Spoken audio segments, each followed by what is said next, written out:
म अलि ढिलो आएँ, त्यसको लागि क्षमा चाहन्छु र अनुमति पनि के चाहन्छु भने बोल्दा बोल्दै म हिँडिहाल्ने पनि छु।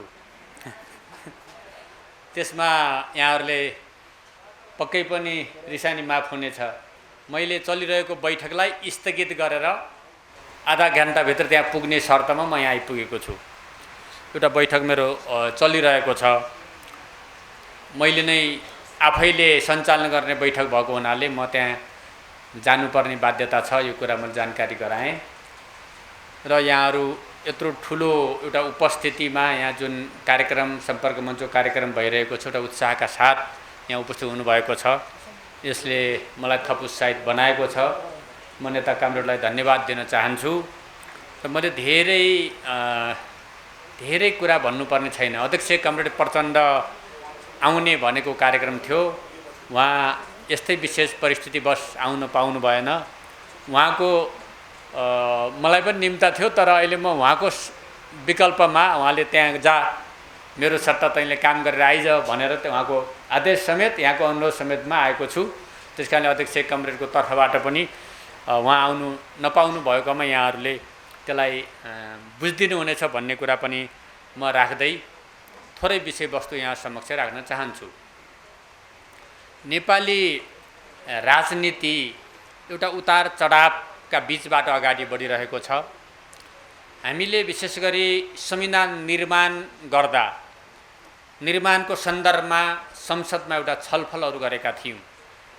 हामीले गरेको छलफल के थियो भने यो संविधान निर्माण भइसकेपछि राष्ट्र निर्माणका लागि, देश निर्माणका लागि, जनताका समस्याको सम्बोधनका लागि, समृद्धिको अभियानमा अगाडि बढ्नका लागि नेपालका राजनीतिक दलहरू बिचमा कमसेकम 10 वर्षको सहमति हुनुपर्छ।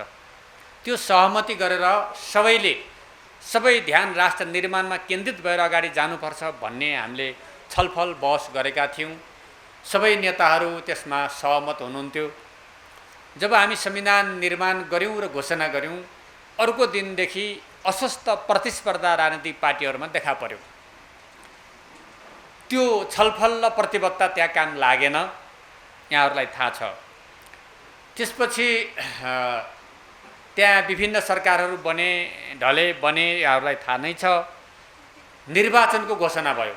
निर्वाचनको घोषणा सँगसँगै नेपालमा कम्युनिस्ट आन्दोलन, पार्टी, जनमत जुन रूपमा विस्तारित थियो त्यति बेला पनि अहिले पनि छ, त्यसलाई सङ्गठित गरेर यो लोकतान्त्रिक मूल्य मान्यताभित्र, शान्तिपूर्ण प्रतिस्पर्धाको मान्यताभित्रबाट हामीले अगाडि बढेर यो आम जनतालाई साथमा लिएर सङ्गठित गरेर राष्ट्रको समृद्धिको कुरा, जनताका आवश्यकताहरूलाई पूर्ति गर्ने कुरा, संविधानमा लेखेका मौलिक अधिकारहरूलाई कार्यान्वयन गर्ने कुरा, गरिबीको अन्त्य गर्ने कुरा र सबै एउटा समाजलाई सुसंस्कृत समाज, समृद्ध समाज बनाउने उद्देश्यमा केन्द्रित भएर हामीले कम्युनिस्ट पार्टीलाई एकताबद्ध गर्ने, सहकार्य गर्ने रणनीति लियौँ।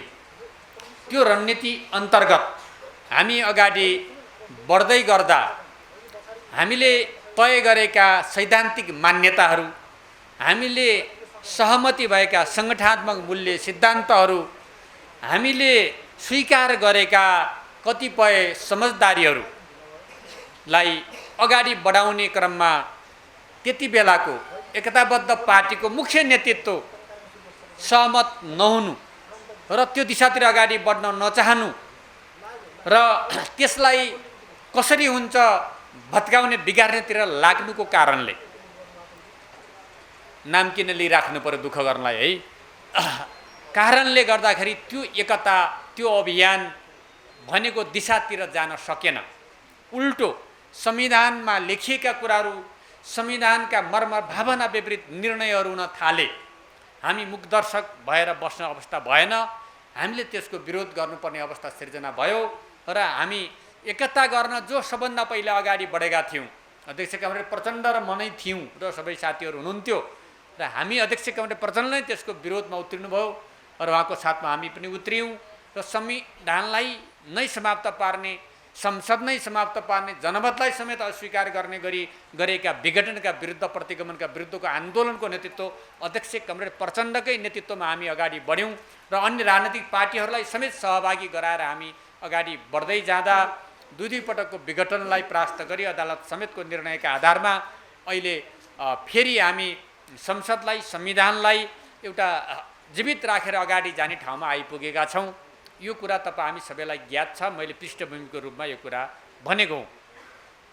र अहिले एउटा राजनैतिक पार्टीहरूको बिचमा लोकतन्त्रका पक्षधर पार्टीहरू, संविधानको पक्षधर पार्टीहरूको बिचमा एउटा गठबन्धन बनेको छ। गठबन्धन पार्टीको राजनीतिक एउटा गठबन्धनका आधारमा सरकार पनि अहिले चलिरहेको अवस्था छ। यद्यपि गठबन्धनले सरकारले पूर्णता पाइरहेको छैन। केही प्राविधिक जटिलताहरू त्यहाँभित्र देखेको कारणले पाइरहेको छैन। त्यसलाई छिटै सम्बोधन गर्ने प्रयत्नमा नेताहरू लागिराख्नु भएको छ। फेरि पनि यो गठबन्धनलाई सुदृढ बनाएर बलियो बनाएर जनताका आकाङ्क्षाहरूलाई, संविधानको कार्यान्वयनलाई, देशको समृद्धिलाई अगाडि बढाउनु पर्ने चुनौती हाम्रो अगाडि छ। त्यो चुनौतीलाई सामना गर्न हामी तयार भएर पार्टीहरू र सरकार खडा भएको छ र त्यसभित्र समस्याहरूलाई कसरी समाधान गर्ने भन्ने दैनिक छलफलहरू पनि भइरहेका छन्। मुख्य कुरा आज संविधानले स्पष्ट गरे अनुसार, संविधानले परिकल्पना गरे अनुसार जनताका अधिकारहरूलाई स्थापित गर्ने हामीले आन्दोलन अगाडि बढाउनुको अर्थ, हामीले आन्दोलन गर्नुको अर्थ, हामीले जनतालाई सङ्गठित गर्नुको अर्थ, हाम्रो पार्टी सङ्गठित हुनुको अर्थ, हाम्रो पार्टी मजबुत हुनुको अर्थ के हो? अर्थ के हो भने हामी नेता हुने अथवा केही मन्त्री हुने होइन। अर्थ के हो भने नेपालको त्यो उत्पीडित वर्ग, जाति, क्षेत्र, लिङ्ग, भाषा, संस्कृति तमाम रूपले, जातीय रूपले विभेदमा परेको दलित, महिला, अल्पसङ्ख्यक तमाम त्यो जो वर्ग छ त्यसलाई बलियो बनाउने, त्यसलाई सुदृढ बनाउने, त्यसलाई यो राज्यको प्रमुख प्रक्रियामा सहभागी गराउने र उनका दुःख पीडाबाट अन्त गर्ने हो। सार कुरा त्यो हो। त्यसका लागि नै हामीलाई पार्टी चाहिने हो, त्यसका लागि नै आन्दोलन चाहिने हो, त्यसका लागि नै सङ्गठन चाहिने हो। र दोस्रो कुरा हाम्रो राष्ट्रलाई आत्मनिर्भर बनाउने, बलियो बनाउने र राष्ट्रका सामु उत्पन्न भएका चुनौतीलाई सामना गरेर आफ्नो राष्ट्रिय स्वाधीनताको रक्षा गर्ने प्रश्न अर्को महत्त्वपूर्ण प्रश्न हो। यी दुईटा कुराहरू नै हाम्रा मुख्य उद्देश्यहरू हुन्। त्यो उद्देश्य पूर्ति गर्नका लागि नै हामी सङ्गठित हुने, हामी पार्टी निर्माण गर्ने, हामी नेतृत्व निर्माण गर्ने कामहरू गर्दछौँ।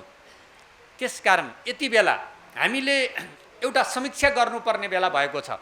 हामीले के समीक्षा गर्नुपर्ने बेला भएको छ भने हामीले एउटा ठुलो तागत निर्माण गरेर सामन्तवादलाई, निरङ्कुशतन्त्रलाई परास्त गर्यौँ। परास्त गरिसकेपछि, यता आएपछि, शान्ति प्रक्रियामा आइसकेपछि, यहाँसम्म आइपुग्दा हाम्रो उद्देश्य, हाम्रो लक्ष्य स्पष्ट हुँदाहुँदै पनि हाम्रा कहाँ कमीहरू रहे, कहाँ कमजोरीहरू रहे, हामीले जनताको त्यो तबकालाई, त्यो वर्गलाई सम्बोधन गर्नेमा कहाँ गल्ती गऱ्यौँ, कहाँ छोड्यौँ, कहाँ पुगेन है, हामी कहाँ व्यक्तिगत स्वार्थमा लाग्यौँ, हामी कहाँ पार्टी निर्माणको भन्दा गुट उपगुट बनाउन लाग्यौँ, हामी पद्धतिलाई कहाँ मिच्यौँ र हामीले आफ्नो जनताप्रतिको उत्तरदायित्वलाई कहाँ छोड्यौँ र त्यो वर्गसँगको सहकार्यलाई कहाँ छोड्यौँ भनेर समीक्षा गर्नुपर्ने आवश्यकता छ।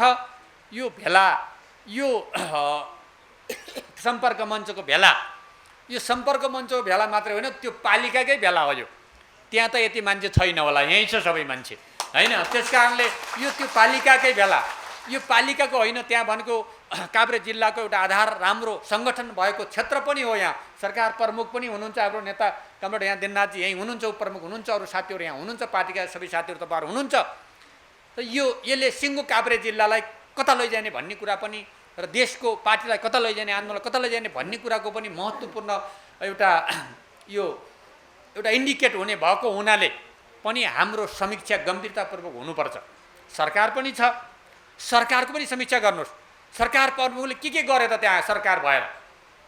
आफ्नो साधन स्रोतको, शक्तिको, सामर्थ्यको सही प्रयोग गरी समीक्षा गर्ने छुट छ तपाईँलाई। समीक्षा गर्नुहोस्, राम्रो गरेको समर्थन गर्नुहोस्, उहाँले कमजोरी गरेको सच्याउनलाई भन्नुहोस्, आलोचना गर्नुहोस्। त्यो गर्न पाउनुपर्छ र तब मात्रै हामी सही दिशामा अगाडि जान्छौँ।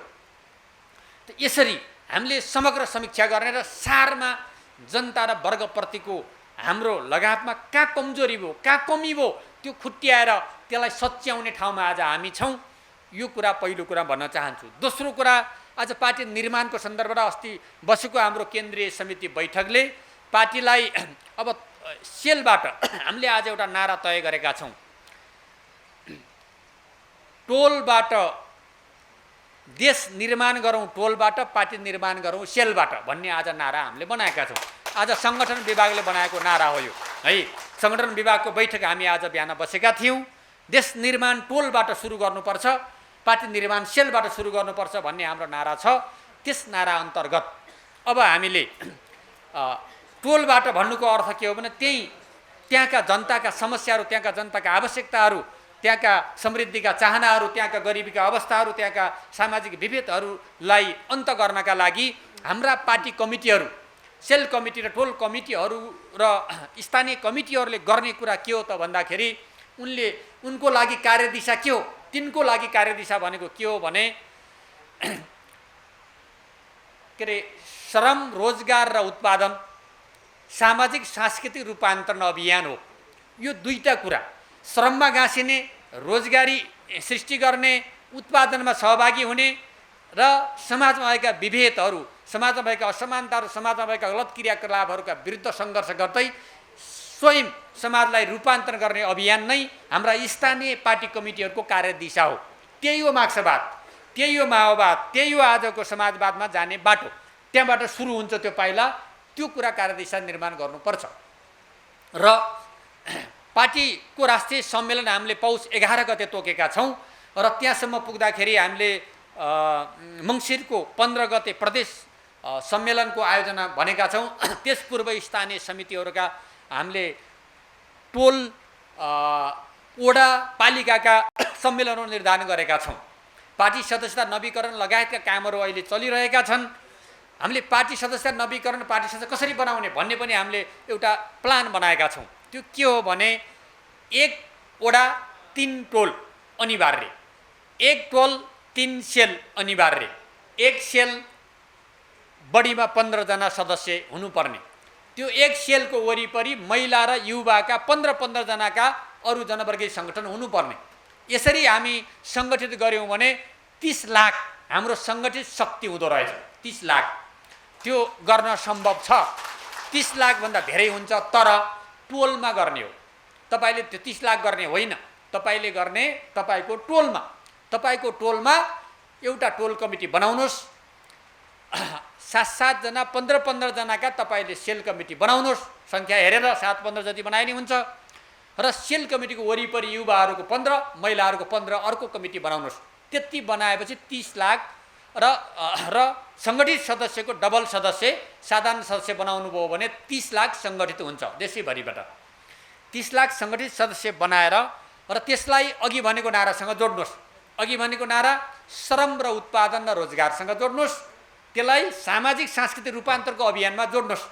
यति गर्यो भने हामी जनताबाट पनि टाढा हुँदैनौँ, हामी वर्गबाट टाढा हुँदैनौँ, हामी जनताप्रति उत्तरदायी हुने कुराबाट हामी पछि पर्दैनौँ र हामी आत्मनिर्भर पनि हुन्छौँ। हामी कहीँ गरिबीको अवस्थामा बस्नु पर्दैन। हामीसित भएका साधन स्रोतको सही उपयोग गर्न सक्ने ठाउँमा हामी पुग्छौँ। यही अहिले स्थानीय तहको लागि पार्टीको नारा, कार्यक्रम, त्यसको सङ्गठन गर्ने विधि यति नै हो। मैले सङ्गठन विभागको प्रमुखको हैसियतले तपाईँहरूलाई यो कुरा मैले आग्रह गरेँ। यसलाई केही दिनमा तपाईँहरूले पार्टीको अन्य थप सर्कुलरबाट पनि प्राप्त गर्नुहुनेछ। यति भनिसकेपछि सम्मेलनसम्म गइपुग्दा र स्थानीय पालिकाको सम्मेलन हुँदासम्म अबको कार्यदिशा समाजवादमा जाने भनेका छौँ। हामी समाजवादमा जानका लागि त त्यही बाटो लाग्नु पर्यो नि। जाने भन्ने समाजवादमा, फर्किने पुँजीवादतिर भनेपछि समाजवादमा गइँदैन। त्यस कारणले हामीले सपना समाजवादको देख्ने, कर्म पुँजीवादको गऱ्यो भने हुँदैन। त्यस कारण हामीले गर्ने कुरा के भने सामाजिक न्याय। नेपालको समाजवाद भने के हो भने सामाजिक न्यायमा आधारित होइन, हामीले एउटा के अरे योजना बनाउने हो। सामाजिक न्याय स्थापना हुनु पर्यो कि राज्यको कोषको, राज्यले प्राप्त गर्ने कुराहरूको, राजस्वको कुराहरू गरिब उत्पीडितले पनि प्राप्त गर्नु पर्यो र उनले त्यसबाट लाभ लिन सक्नु पर्यो र उनीहरूलाई प्राथमिकतामा राख्नु पर्यो। त्यो वर्गलाई माथि उठाउने कार्यक्रम हुनु पर्यो। यो सामाजिक न्यायको सिद्धान्त अन्तर्गतको कुरा हो।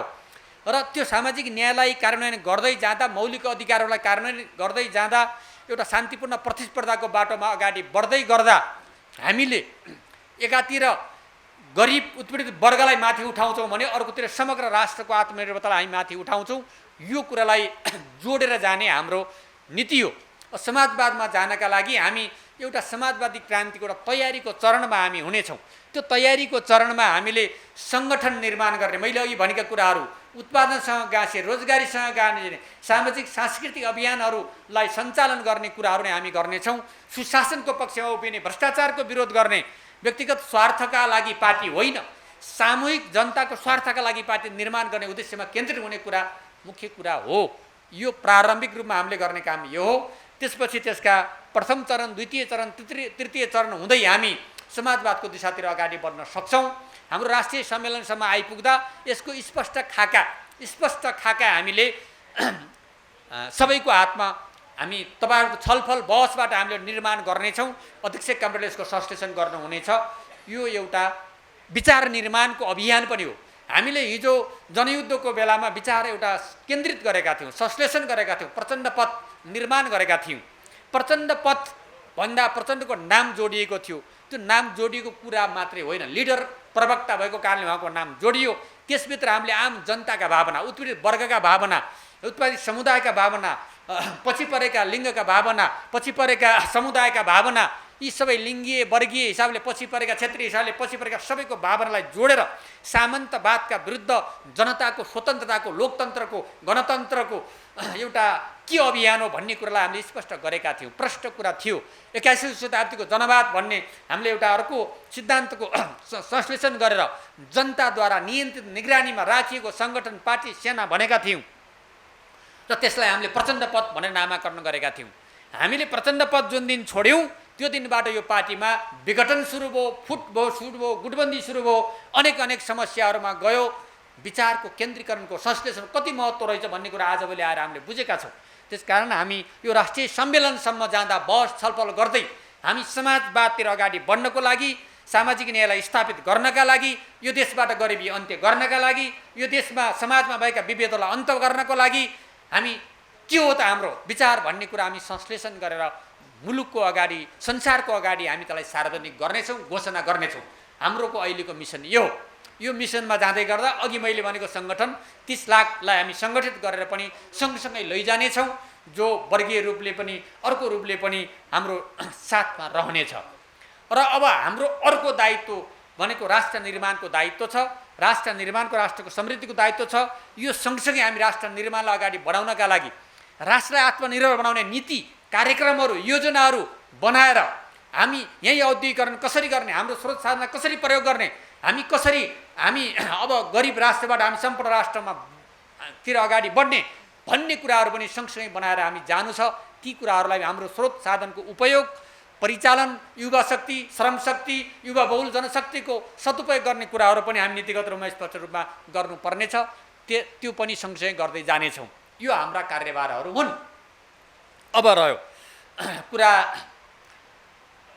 यति कुरा मैले पार्टीको तर्फबाट भनिसकेपछि अब तपाईँहरूले मलाई सरकारमा पठाउनु भएको छ, अर्थमन्त्रीको जिम्मा दिनुभएको छ र यो तपाईँहरूको योगदान, तपाईँहरूको कारणले हो। मेरो क्षमताले, मेरा आफ्ना कुनै विशेष कुनै शक्ति भएर होइन कि यो आम पार्टीको विश्वास, आम नेतृत्वको विश्वासमा भएको हो। र अध्यक्ष कमरेड प्रचण्डलाई मैले यो जिम्मेवारी तँलाई दिन्छु भन्दै गर्दा मैले दुईटा प्रतिबद्धता उहाँको अगाडि गरेको छु।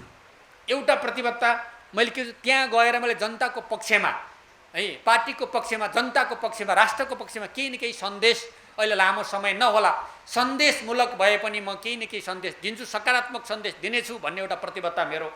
दोस्रो प्रतिबद्धता, म व्यक्तिगत स्वार्थ सिद्ध गर्न होइन, सामूहिक राष्ट्रको स्वार्थ, सामूहिक स्वार्थका लागि मात्रै मैले काम गर्नेछु, व्यक्तिगत स्वार्थमा म लाग्ने छैन भन्ने दुईटा प्रतिबद्धता मैले गरेको छु। तपाईँहरूको अगाडि पनि आज फेरि दोहोऱ्याउँछु, म गर्ने छैन। यो मेरो कुरा हो। अब त्यहाँ गइसकेपछि भएका गरेका कामहरूको संक्षिप्त कुरा म भनौँ, तपाईँलाई थाहा भइसकेको छ, तैपनि मैले भनौँ, मैले त्यहाँ गएर हेरेँ कि सरकार लगानी गरिराखेको छ, काम भइरहेछ, सबै कुरा अगाडि बढिरहेको छ, तर पनि बहुआयामिक गरिबीको मारमा जनताहरू छ। बहुआयामिक गरिबीको मारमा परेका जनताहरू उस्ताको उस्तै छ। त्यसलाई कसरी मुक्त गर्ने भन्दा खर्च भएकै छ, कार्यान्वयन भएको छ, भएको छ, तर कहिले हुन्छ कुनै मिति छैन। त्यसकारण मैले के कुरा भनेको छु भने सरकारको तर्फबाट मैले भनेको कुरा के हो भने अब यो बहुआयामिक गरिबी हुनुको कारण के हो त्यो कुरा पनि, त्यसको समाधान के हो त्यो कुरा पनि, र कुन दिनसम्म यो सकिन्छ त, कुन कुन कारणगत कहाँ गएर सकिन्छ भन्ने कुरा ठोस घोषणा सरकारले गर्नेछ भन्ने कुरा मैले भनेको छु। हामी 3 महिनाभित्र तयारी गरेर यो है भनेर हामी सार्वजनिक गर्नेछौँ, त्यो कार्यक्रम अगाडि बढाउनेछौँ। नम्बर 1 कुरा अहिलेको सरकारले गर्ने कुरा। दोस्रो नम्बर कुरा, व्यापार घाटा भयो, देशमा ऋण बढ्यो भन्ने चर्चा छ, त्यसमा दुखी छ सबै मान्छे, बौद्धिक वर्गदेखि लिएर सबै दुखी छ। तर के कारणले व्यापार घाटा भयो, किन भइरहेको छ, त्यसलाई समाधान गर्ने कुरा के हो र कहिलेसम्म यो सन्तुलनमा आउँछ भन्ने कुराको प्रक्षेपण छैन। यो सरकारले अहिले यसको प्रक्षेपण गर्नेछ र हामी त्यसको अध्ययन रिपोर्ट बनाउँदैछौँ, गरेर हामी यतिसम्ममा जाँदा हाम्रो देश व्यापार घाटाको सन्तुलनमा पुग्नेछ, हाम्रो ऋण यहाँ गएर हामी यहाँ पुर्याउनेछौँ, झार्नेछौँ भन्ने कुराको घोषणा गर्ने गरी एउटा अर्को तयारी हामी गरिरहेका छौँ। तेस्रो कुरा चाहिँ संविधानमा समाजवाद उन्मुख अर्थतन्त्र भनिएको छ। समाजवाद उन्मुख अर्थतन्त्र भनेको के हो, यो लोकतन्त्रभित्रको समाजवाद उन्मुख अर्थतन्त्र भनेको के हो, त्यो कसैले अर्कै चित्र देखेको छ, कसैले अर्कै चित्र बनाएको, कसै आफ्ना चित्र छन्। तर ठोस कार्यक्रम के हो भन्दा ठोस कार्यक्रम एउटा राष्ट्रिय सहमति गरेर यो देशका ठुला अर्थविज्ञ सबै विज्ञहरूलाई राखेर छलफल बहस गरेर एउटा निष्कर्षमा यो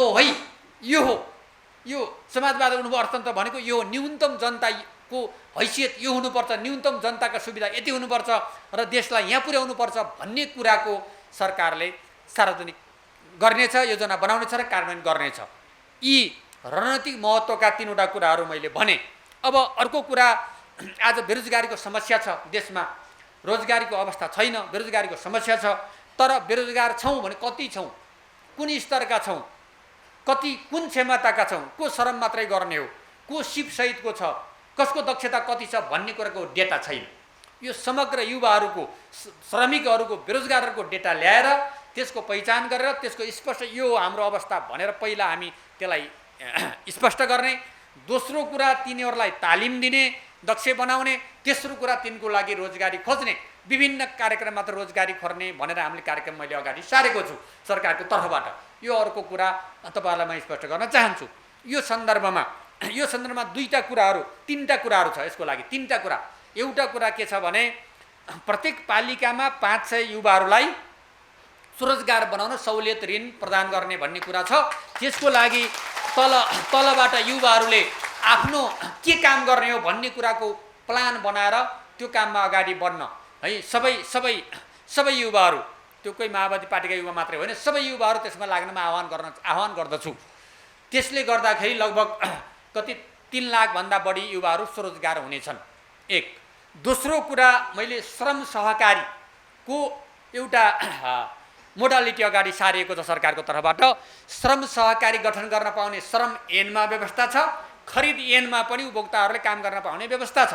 त्यसकारणले उपभोक्ता समितिहरू बनाएर उपभोक्ता समितिको धेरै रेकर्ड राम्रो छैन, सीमित मान्छेहरूले बसेर त्यहाँ पारदर्शी भएन आदि इत्यादि भएन भन्ने प्रश्न उठेका छन्।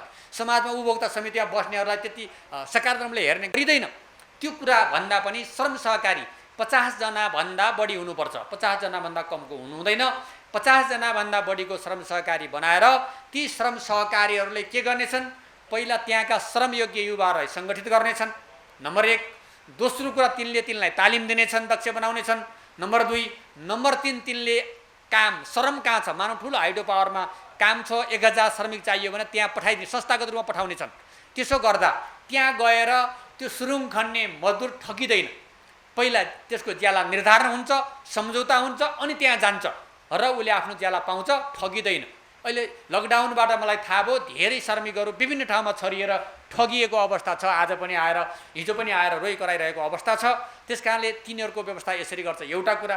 दोस्रो कुरा, 10 करोडसम्मको निर्माणको काम श्रम सहकारले आपसी प्रतिस्पर्धाको आधारमा लिन पाउनेछन्। त्यसो गर्दा कम्तीमा 5 लाखले रोजगारी पाउनेछन्। त्यसो गर्दा 5 लाख रोजगारी थपिनेछ। यसरी उनीहरू आफै आत्मनिर्भर हुने, क्षमता वृद्धि गर्नेतिर पनि लाग्नेछन्। यो रोजगारीको अर्को पाटो हो। अब तेस्रो पाटो भनेको आम कृषि क्षेत्रलाई हाम्रो मुख्य आधार भएको हुनाले कृषिलाई बढी प्राथमिकता दिएर जनतालाई चाहिने तालिम, जनतालाई चाहिने कृषि सामग्री, जनतालाई चाहिने प्रविधि, होइन, जनतालाई चाहिने ज्ञानलाई केन्द्रित गरेर प्रदेश स्तरबाट त्यहाँको सबै किसानहरूलाई पुर्याउने गरी कृषिको एउटा बृहत केन्द्र स्थापना गर्ने कुरा गरिएको छ। त्यसले कृषि क्षेत्रको विकासमा महत्त्वपूर्ण योगदान गर्नेछ। यी कुरा र अर्को तेस्रो महत्त्वपूर्ण कुरा भनेको के हो भने यो देशमा उद्योगहरू स्थापना गर्ने गरी उद्योगहरूलाई प्राथमिकता दिएर के कर नीतिहरू तल मतलब हेरफेर गरिएको छ, जसले गर्दा हाम्रो देशमा सिमेन्ट छ, हाम्रो देशमा गिट्टी बालुवा छ, हाम्रो देशमा फलाम भयो भने तिनटालाई जोड्दाखेरि निर्माणको तर्फ हामी आत्मनिर्भर हुन्छौँ। हामीसित धौबाडी भन्ने फलाम खानी छ, त्यसलाई सञ्चालन गर्ने ठाउँमा हामी पुग्यौँ भने कच्चा पदार्थ पनि देशमै पाइन्छ। त्यो खानी खन्न 2 वर्ष लाग्ने भएको हुनाले त्यति बेलासम्मको लागि कच्चा पदार्थ ल्याउने सहुलियत दिइएको छ। त्यसले गर्दाखेरि देशमै फलाम उद्योगहरू विस्तार हुने, फैलाउने र त्यसले 300 देखि 500 मेगावाट विद्युत थप खर्च हुने। अस्ति कुलमानमा कहाँ आएको थिए र उनले भने कि मेरो 400 मेगावाट विद्युत खेर भएको छ, कहाँ खपत गरौँ अर्थमन्त्री भने है भन्दाखेरि आज त्यो खपतलाई गर्नुपर्ने आवश्यकता, यो गरेर देशको 70 अरब व्यापार घाटा कम गर्न सकिन्छ त्योबाट र हजारौँको रोजगारी सृष्टि हुन्छ। यी कुराहरू त्यसै गरी मोटरसाइकल लगायतका यिनी गाडी निर्माणका फ्याक्ट्रीहरू नेपालमै बनाउने, बाहिरबाट ल्याउने होइन, यहीँ बनाउने, जसले गर्दाखेरि धेरै रोजगारी पाउँछ, विद्युत खर्च हुन्छ, सस्तो हुन्छ। त्यो गर्ने गरी करको नीति मैले अलिकति चेन्ज गरेको छु। त्यसमा केही सीमित मान्छेहरू नाखुस हुनुहुन्छ। नाखुस यसकारण हुनुहुन्छ सिधै बाहिरबाट ल्याएर बेचेर नाफा मात्रै खान चाहेको हुनाले, यहाँ दुःख गर्न नपरेको हुनाले नाखुस हुनुहुन्छ। अधिकांश सबै खुस छन्। औद्योगिक क्षेत्रको यो नीतिले देशलाई परिवर्तन गर्छ भन्नेको धेरैको कुरा मैले पाएको छु। यो कुरा उद्योगलाई क्रमशः यस्ता धेरै उद्योगहरूलाई स्थापित गर्दै जानुपर्ने आजको आवश्यकता छ। यिनै कुराहरूका अलावा अब सामाजिक सुरक्षाको क्षेत्रमा र अब राहतको क्षेत्रमा, विशेष गरी सामाजिक सुरक्षाको क्षेत्रमा मुटु रोग, क्यान्सर रोग, यो डायलिसिस गरिरहेका बिरामी, अनि यो के भन्छ अल्जाइमरका बिरामी, यो ढाड भाँचिएर प्यारालाइसिस भएकाहरूलाई मासिक 5,000 भन्ने लाख आउँछ, दिन सकेको छैन। 5,000 के अरे दिने कुरा उनीहरूको जीवनको लागि ठुलो कुरा हो। त्यो राज्यको दायित्वभित्र पर्दछ। हुन त यो शेरबहादुर प्रधानमन्त्री हुँदा अघिल्लो सरकारले घोषणा गरेको थियो, तर लागू भएको थिएन। अहिले लागू हुने गरी अर्थ मन्त्रालयले, यो सरकारले यो निर्णय गरेको छ। यो महत्त्वपूर्ण कुरा हो। त्यसै गरी यहाँ थुप्रै अब यो पालिकामा पक्कै पनि त्यहाँ शहीदहरू भएको ठाउँ हो, होइन, 36 जना शहीदहरू भएको ठाउँ हो। शहीद परिवार, आदरणीय शहीद परिवार हुनुहुन्छ, यहाँहरूलाई म अभिवादन गर्न चाहन्छु र उहाँहरूलाई, शहीद परिवारलाई सम्मान स्वरूप हो, यो सम्मान स्वरूप कमसेकम होइन सरकारले सम्झिनुपर्छ भनेर मासिक 3,000, त्यो धेरै कुरा होइन तर सम्मान हो। त्यो शहीदहरूलाई गरेको सम्मान गरिएको छ है। पक्कै पनि यहाँहरू अस्ति केही प्रहरीका परिवारहरू शहीद भएका परिवारमा कहाँ आउनुभएको थियो, सर्टिफिकेट लिएर धन्यवाद छ मन्त्रीजी भन्न आउनुभएको थियो। हामीलाई पनि पाउनुपर्छ, सबैलाई हो, समान हो भनेको सबैलाई हो, समान रूपमा पाउने हो। जनआन्दोलन, जनयुद्ध, मधेस आन्दोलन, सबै आन्दोलनमा भएका बलिदान शहादत गरेकाहरू भनेको छ। त्यहाँ कोही के अरे द्वन्द्व पीडित होइन, मृतक होइन, बलिदान गरेकाहरूलाई गरेको छ। शहीद परिवार भनेर त्यहाँ भनिएको छ। उहाँहरूलाई यो कुरा अब उपलब्ध गर्ने कुरा भन्छ। र अर्को र महत्त्वपूर्ण कुरा नेपालमा पहिलोचोटि भएको कुरा होइन, वर्ग आधारित होइन, गरिबहरूलाई राज्यले सम्झेको कुरा धेरै गर्न अहिले सकिएन कोभिडको कारणले। गर्ने मन त धेरै थियो, तर अहिले के अरे 5 लाख गरिबहरूलाई, यो कोभिडको सङ्कटमा परेका गरिबहरूलाई 10,000 जेबमा पैसा नगद हालिदिने कुरा निर्णय गरिएको छ। अब केही दिनमा हामी तल पठाउँदैछौँ। पालिकाहरूले त्यसको छनौट गरेर त्यहाँ वितरण गर्ने कार्यक्रम अगाडि बढाइनेछ कि यो प्रक्रिया सुरु भयो। पहिलोपटक बजेटले गरिबलाई सम्झेको कुरा हो यो। त्यस कारणले यी कुराहरू अहिले गरिएको छ। यो लगायत अरू धेरै कुराहरू पनि छन्। अहिले मलाई समय छैन, मैले आधा घन्टाको समयमा मिटिङ स्थित गरेर यहाँ आएको हुनाले मैले योभन्दा धेरै लामो कुरा गर्न सक्दैन। अहिले गरेका कुराहरू यिनै हुन्। त्यस कारणले यहाँ कुरा के छ भने, एउटा कुरा सेनिटरी प्याडमा कहाँ कर बढायो, बिल्कुल महिलाहरूको समस्या र महिलाहरूको लागि अति आवश्यक त्यो वस्तु हो, त्यो कुरा हो। त्यस कारणले त्यसलाई कर बढाउने कुरा बिल्कुल गर्न सकिने कुरा होइन, गरिएको पनि छैन। आवश्यक परे त्यसलाई अब बरु अरू थप सहुलियत दिएर नेपालमै उत्पादन धेरै गरेर अझ सस्तोमा महिलाहरूले पाउने व्यवस्था गर्ने खालको नीति बनाइएको छ, बढाइएको बिल्कुल छैन। यहाँ भ्रम दिएर यसो गरियो भन्न खोजिएको छ, त्यो बिल्कुल गलत हो, भ्रामक हो। यो पनि म स्पष्ट गर्न चाहन्छु है। बरु कसरी सहुलियत दरमा दिन सकिन्छ त, अहिले स्कुलका के अरे छात्रहरूलाई दिइराखेको छ, त्यसै गरी अरूलाई पनि कसरी गर्न सकिन्छ भन्ने बारेमा अर्थ मन्त्रालयले सकारात्मकले सोच्छ, त्यो खालको व्यवस्था गर्छ। त्यसलाई बढाएर अप्ठ्यारो पार्ने झन् त्यहाँबाट नाफा खाने उद्देश्य छैन। विगत केही वर्षदेखिको कति 69 सालदेखिको निरन्तर जे थियो त्यही छ, तर यहाँ अहिले बढाएको जस्तो गरी जे भइराखेको छ त्यो कुरा भ्रम हो। त्यस कारणले त्यो भ्रममा नपरिकन बरु महिला अहिले आन्दोलनमा अथवा विभिन्न ठाउँमा भएका महिलाहरूलाई म के भन्न चाहन्छु भने आन्दोलन होइन, के गर्ने प्रस्ताव लिएर आउनुहोस् है। सक्ने कुरा त्यसको लागि थप सहयोग सहुलियत गर्ने कुरामा अर्थ मन्त्रालय तयार छ है, अर्थमन्त्री तयार छ भन्ने कुरा पनि म यहाँ भन्न चाहन्छु। र अब अन्तमा यो एउटा नयाँ हामी प्रतिगमनलाई एकचोटि हामी अलि जितेर आउँदा उत्साहित हुन्छौँ कि जनयुद्धमा राजतन्त्रलाई अन्त गरी सङ्घीयता घोषणा गर्दा हामी उत्साहित भएका थियौँ। अहिले हामी प्रतिगमनलाई जितेर आएका हौँ, त्यस कारणले एउटा उत्साह छ। यो उत्साहलाई फेरि हामी त्यत्तिकै खेर जान नदिउँ। सम्पूर्ण ध्यान पार्टी निर्माणमा लगाऊँ, सम्पूर्ण ध्यान आर्थिक उत्पादनमा लगाऊँ, सम्पूर्ण ध्यान रोजगारी सृष्टिमा लगाऊँ, सम्पूर्ण ध्यान उत्पीडित वर्ग जाति क्षेत्र लिङ्गको समस्या समाधान गर्नेमा लगाऊँ। त्यतातिर हामीले लगाएर जनतासँग जोडिने कुरा हामी गरौँ।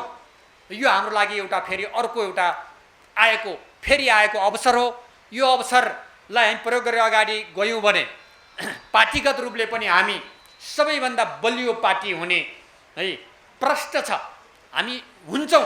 मैले अघि भनेको योजनामा हामी सबै एकचोटि हामी तयार छौँ भन्ने हो भने हामी फेरि सबैभन्दा बलियो पार्टी भएर जान्छौँ र गठबन्धनलाई पनि हामी सँगसँगै साथमा लिएर यो देशलाई आर्थिक सामाजिक रूपले संविधानले भनेअनुसार सबै अधिकारहरू जनताले पाउने अवस्था सिर्जना गरे घाँसबास कपास स्वास्थ्य शिक्षा रोजगार लगायतका अधिकारहरू जनताले पाउने अवस्था पुर्याउन सक्छौँ। यही कुरा म यहाँहरूसँग राख्दै मैले भनेको सङ्गठन अभियानमा लाग्ने प्रतिबद्धता छ भने सबैले हात मुठी उठाएर समर्थन जनाइदिनुहोस्। धन्यवाद लाल सर।